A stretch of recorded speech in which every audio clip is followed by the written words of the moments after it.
ಆತ್ಮೀಯ ಹೇ ಸೀತಾರಾಮ್ ವೀಕ್ಷಕರೇ, ನಾನು ನಿಮ್ಮ ವೈ.ಎಂ.ಐ. ಅಥವಾ ಮಲ್ಲಪ್ಪ ಜೋತವರ. ಆದ್ಮೇಲೆ ಕುರುಡು ಕಾಂಚಾನ ಕುಣಿಯುತ್ತಲಿತ್ತು, ಕಾಲಿಗೆ ಬಿದ್ದವರ ತುಳಿಯುತ್ತಲಿತ್ತು. ಒಂದು ಅದ್ಭುತವಾದ ಕವನವನ್ನು ಬರೆದಿದ್ದರು ನಮ್ಮ ದಿವಂಗತ ಡಾಕ್ಟರ್ ಬೇಂದ್ರೆಯವರು. ಭಾಳ ಅನುಭವದ ಮಾತು, ಭಾಳ ಬಡತನದಲ್ಲಿ ಬೆಳೆದು ಬಂದಂಥವರು, ಶಿಕ್ಷಕರಾಗಿ ಬದುಕನ್ನು ಹಲವು ಮುಖಗಳಿಂದ ನೋಡಿ ಗೆದ್ದು ಸೋತು ಕವನಗಳ ಮೂಲಕ ಹೇಳುವುದಂಥವ್ರು.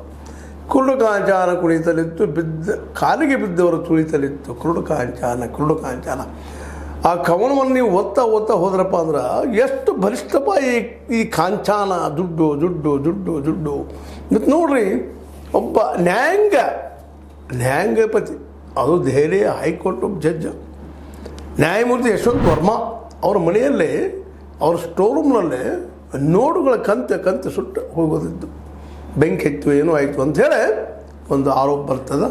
ಬಂದಾಗ ಅಲ್ಲೇ ಸ್ವತಃ ಅಗ್ನಿಶಾಮಕ ದಳದ ಹೋಗಿ ಆರಿಸಿತು. ನಾವಿಲ್ಲ ಅಲ್ಲಿ ಏನು ಕಂಡಿಲ್ಲ ಅಂತ ಹೇಳಿದರು.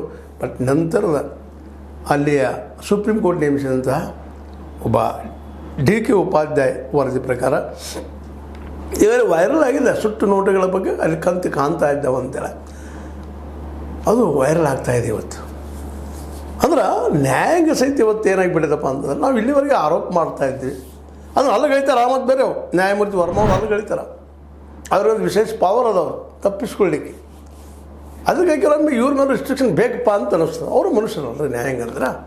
ದುಡ್ಡು ನೋಡಿದಾಗ ಯಾರ್ಯಾವ್ದು ಮನಸ್ಸು ಹರಿದ ಇರ್ತೀನಿ, ನನಗಿರ್ಬೋದು ಮತ್ತೆ ಇರ್ಬೋದು. ಸನ್ಯಾಸಿಗೆ ಹೇರಿ ಬಂದ ಪಾಪ ನ್ಯಾಯಾಧೀಶರಿಗೇನು ನೋಟುಗಳ ಕಂತೆ ಸುಟ್ಟಿದ್ದು, ಎಲ್ಲಿ ದುಡ್ಡು, ಯಾರು ಕೊಟ್ಟರು, ಹೆಂಗೆ ಬಂತು, ಎಲ್ಲಿದ್ದು ಬಂತು, ಇವತ್ತು ಗೊತ್ತಿರಲಿಲ್ಲ. ಅದು ನಮ್ಗೆ ಸಂಬಂಧ ಇಲ್ಲರಿ ಅಂತಾರೆ.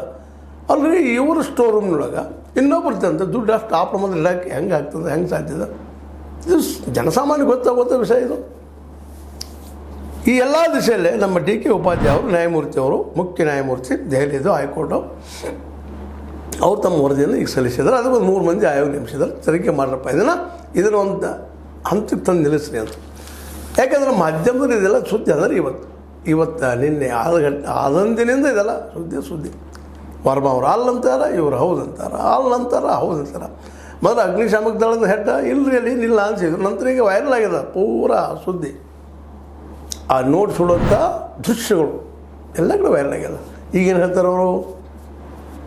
ಹೀಗಾಗಿ ಈ ಒಂದು ನಮ್ಮ ಏನು ವ್ಯವಸ್ಥೆ ಇವತ್ತು ಸಂವಿಧಾನ, ನಮ್ಮ ಬಾಬಾ ಸಾಹೇಬ್ ಡಾಕ್ಟರ್ ಅಂಬೇಡ್ಕರ್ ಅವ್ರು ಮಾಡಿದಂಥ ಈ ಒಂದು ಸಂವಿಧಾನ ಇವರೆಲ್ಲ ಜನರಿಂದ ಯಾವುದೋ ಒಂದು ಒಳ್ಳೆಯ ಉದ್ದೇಶದಿಂದ ಮಾಡಿದರು ಮತ್ತು ಒಳ್ಳೆಯ ಉದ್ದೇಶದಿಂದ ಬಂದಂಥವ್ರು ಇವರು ನ್ಯಾಯಾಧೀಶರಾದರು.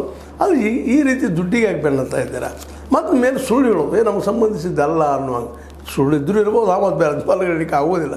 ಯಾಕಂದ್ರೆ ಬುದ್ಧಿವಂತ ಜನ ಇದೆಲ್ಲ, ನ್ಯಾಯಾಂಗ ಆಗಿರ್ಬೋದು, ಕಾರ್ಯಾಂಗ ಆಗಿರ್ಬೋದು, ಶಾಸಕಾಂಗ ಆಗಿರ್ಬೋದು, ಮುಂದೆ ಅದೇ ಕಾಲಕ್ಕೆ 4ನೇ ಅಂಗ ಅಂತ ಪತ್ರಿಕಾರಂಗ ಆಗಿರ್ಬೋದು, ಅಧಿಕಾರ ಸೇವೆ, ಕಾರ್ಯಾಂಗದ ಅಧಿಕಾರ ಸೇವರ್ಗ, ಶಾಸಕಾಂಗ ಅಂದರೆ ಇವರು ರಾಜಕಾರಣಿಗಳು, ನ್ಯಾಯಾಂಗಂದಾಗಿ ನ್ಯಾಯಾಧೀಶರು ಎಲ್ಲ ಬಂದರು, ವಕೀಲರು, ನ್ಯಾಯಾಧೀಶರೆಲ್ಲ.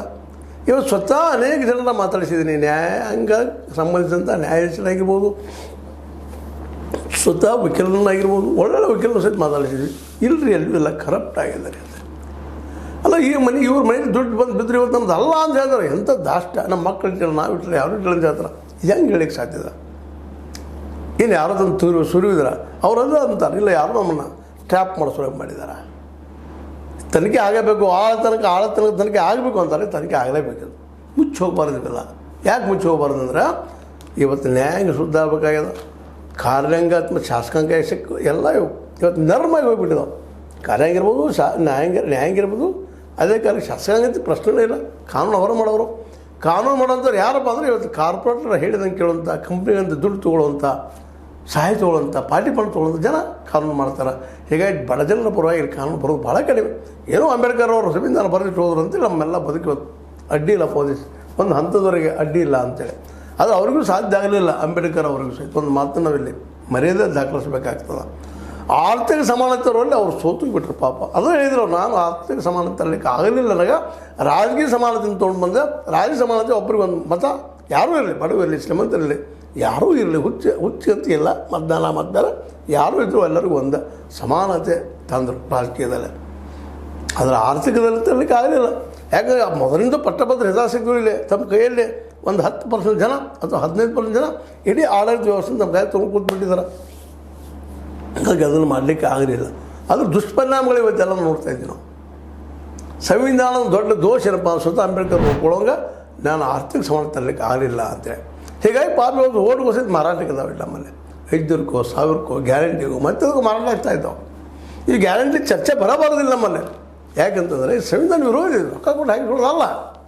ಯೋಗಿ ಕೆಲಸ ಯಾರು ಮಾಡ್ಯಾರ ಅವ್ರಿಗೆ ಹಾಕುವಂಥದ್ದು. ಯೋಗಿ ಕೆಲಸ ಯಾರು ಮಾಡ್ಯಾರ ಹೆಂಗೆ ಗೊತ್ತಾ ಇಡ್ರಿ, ಅದಕ್ಕೆ ಸ್ವತಃ ಅವ್ರು ಮತದಾರರಿಗೆ ಬಿಟ್ಟಂಥ ವಿಷಯ.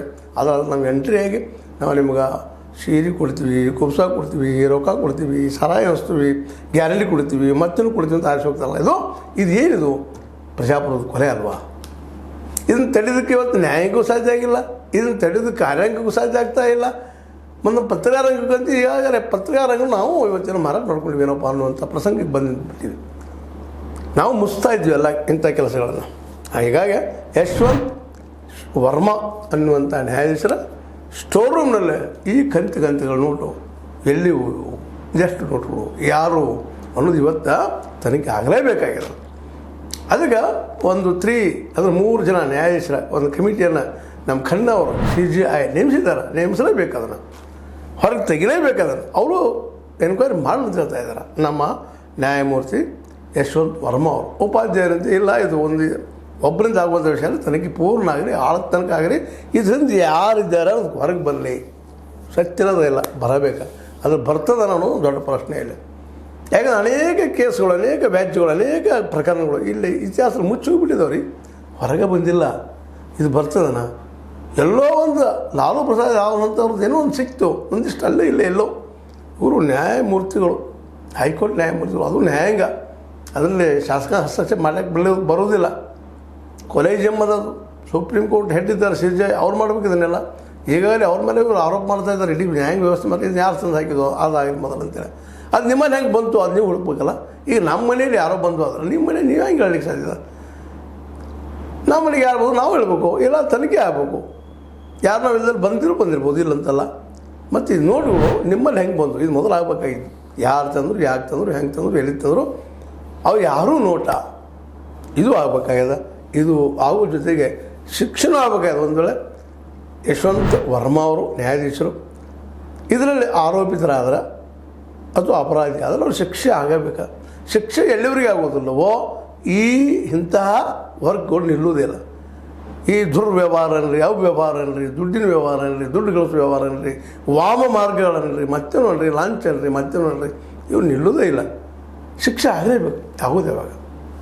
ಇದನ್ನು ಈ ದಿಶೆಯಲ್ಲೇ ನಮ್ಮ ಖನ್ನಾ ಅವರು, ಸಂಜೀವ್ ಖನ್ನಾ ಅವರು, CJI ಅವರು ಕಮಿಟಿ ನೇಮಿಸಿದ್ದಾರೆ. ರಿಪೋರ್ಟ್ ಬರಲಿ, ಆದರೆ ಹಿಂದಿನ ರಿಪೋರ್ಟ್ಗಳಂತೆ ಆಗಬಾರ್ದು. ಎಲ್ಲೋ ಅಲ್ಲೇ ಇಲ್ಲೇ ವರದಿಗಳು ಮುಚ್ಚಿ ಹಾಕುವಂಥದ್ದಾಗಬಾರ್ದು. ನಿಶ್ಚಿತವಾಗಿ ತಪ್ಪಿತಸ್ಥರಿದ್ದರೆ ಅವ್ರಿಗೆ ಶಿಕ್ಷೆ ಆಗಲಿ.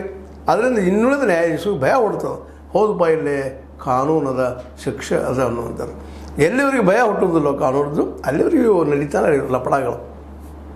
ಕೇಳಿದ ತಕ್ಷಣ ನಮ್ಮಲ್ರಿ ಅಂತೇಳಿ, ನಮ್ಮ ಮನೆಗೆ ಒಂದು ಯಾವುದೋ ಹೆಣ ಬಂದುಬಿಟ್ರೆ ನಮ್ಮದಲ್ಲ ಅಂತ ಹೇಳುವಂಥದ್ದು ಹೆಂಗೆ ಬರ್ತದೆ?